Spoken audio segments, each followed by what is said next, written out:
Use ಮಾಡಿ ಒಂದು ಪುಸ್ತಕದ ಮಾಡಿ ಕೊಟ್ಟಿದ್ದಾರೆ ಅಷ್ಟೇ.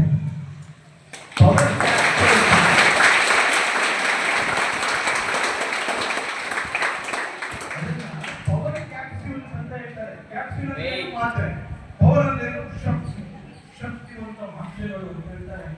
ಆ ಪವರ್ ಕ್ಯಾಪ್ಸ್ಯೂಲ್ಸ್ ಅನ್ನು ದಿನಾ ಬೆಳಗ್ಗೆ ಒಂದು ಸಂಜೆ ಒಂದು ತಗೊಂಡ 3 ಸರ್ತಿ ಎಸ್ಎಸ್ಎಲ್ಸಿ ಫೇಲ್ ಆಗೋನು IRS ಆಫೀಸರ್ ಆಗ್ತಿದ್ದ. ಇವತ್ತಿಗೂ ಅವನ ಆಫೀಸ್ ನಲ್ಲಿ ಅವನು ಎಲ್ಲೇ ಹೋದ್ರು ಹಿಂದ್ಗಡೆ ದೊಡ್ಡದ ವಿವೇಕಾನಂದ ಚಿತ್ರ ಹಾಕಿ ಹೇಳ್ತಾನೆ, ನಾನು ಇವತ್ತು ಕೂತಿರೋದಕ್ಕೆ ಯಾರು ಕಾರಣ? ಅಷ್ಟು ಶಕ್ತಿ ನಮ್ಮಲ್ಲಿದೆ. ಆದ್ರೆ ನಾವೇನ್ ಮಾಡ್ಬಿಟ್ಟಿದ್ವಿ, ನಮ್ಗೆ ಏನೂ ಆಗಲ್ಲ ಅಂತ ಅನ್ಕೊಂಡು ನಮ್ಮ ಶಕ್ತಿಯನ್ನು ಉಪಯೋಗಿಸ್ತೇವೆ. ಹೇಳೋಣ, ವಿವೇಕಾನಂದರ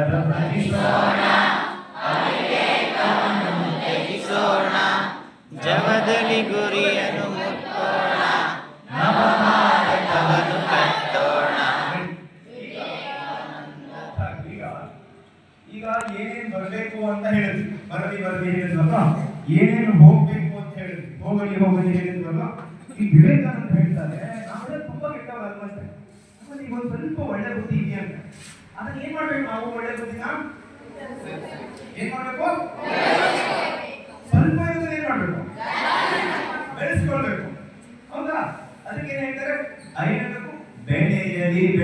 ಏನ್ ಹೇಳ್ಬೇಕು? ಯಾರ್ಯಾರಿಗೆ ಒಳ್ಳೆ ಬುದ್ಧಿ ಬೆಳಿಬೇಕು ಅವೆಲ್ಲ ಬೆಳೆಯಲಿ ಹೇಳ್ಬೇಕು. ಹೇಳ್ತೀರಾ?